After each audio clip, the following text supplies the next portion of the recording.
Hey, this video is for all you wonderful people who help us with the mowing ministry here at Peniel. I'm here with Lenny, who helps us a lot with the mowing ministry, and we're excited to show you our new fuel caddy.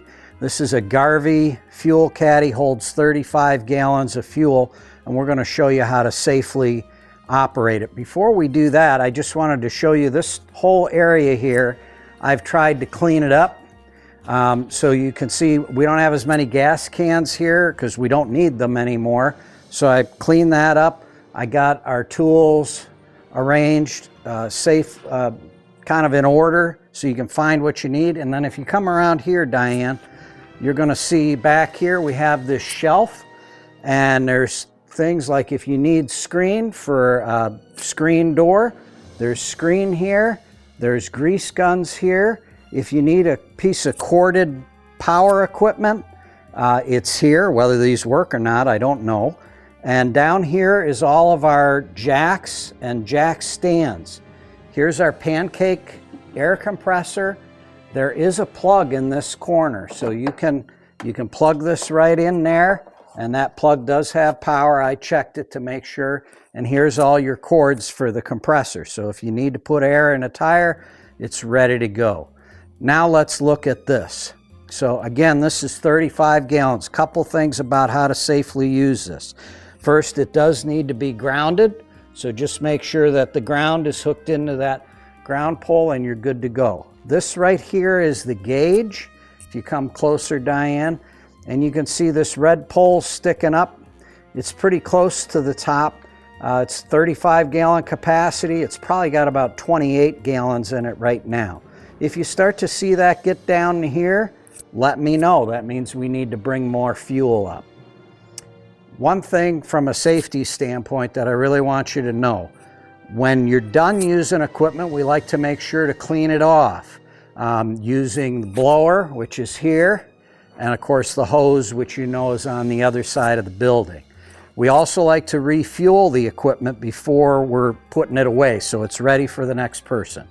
I just want to caution you, clean the equipment off first, unplug this, and then fuel, because you don't want to be plugging this in while somebody's fueling and you've got fumes there. That could be a real problem. So don't do them both at the same time, one or the other, not both. So let me show you how to use this. I'm going to take the hose down and let's try, Lenny, why don't you come around there? I think it's best, we've got a long enough hose to have the equipment outside of the building when you're going to fuel it. So it kind of is best to be a two-person job. One person's fueling, the other person's turning the crank. So you turn that crank in a clockwise motion.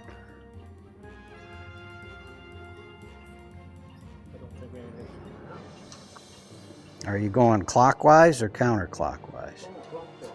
All right. Oh, it worked the other day.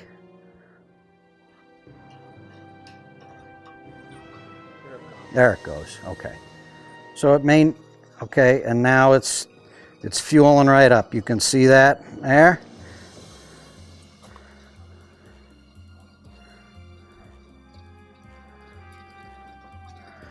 All right, and you can go ahead and stop, Lenny. When you're done, try to hold that up and let any fuel run out of the line. You'll see it takes a good while, but I'll show you a little trick. If you bring this up, and now if you turn that counterclockwise, Lenny, it'll just suck that fuel right back down in there. See how it's pulling it right out of the hose? And you don't want to leave fuel in that hose. That's why I put this hanger up here so that you can have that up there and get the fuel out of it. So again, you might have to tip it a little bit just to get that fuel to run out, but it will run out, or just use a gas can and get that last little bit of fuel out. But let's try not to leave fuel in the hose. And then when you're done, of course, just hook the hose back up here and you're ready to go. So that's the basics. I will keep some cans here. They're mostly empty. But, you know, if you run out of fuel somewhere on the grounds, you can just dispense a little bit of a fuel into a can, take it out there, and you're good to go.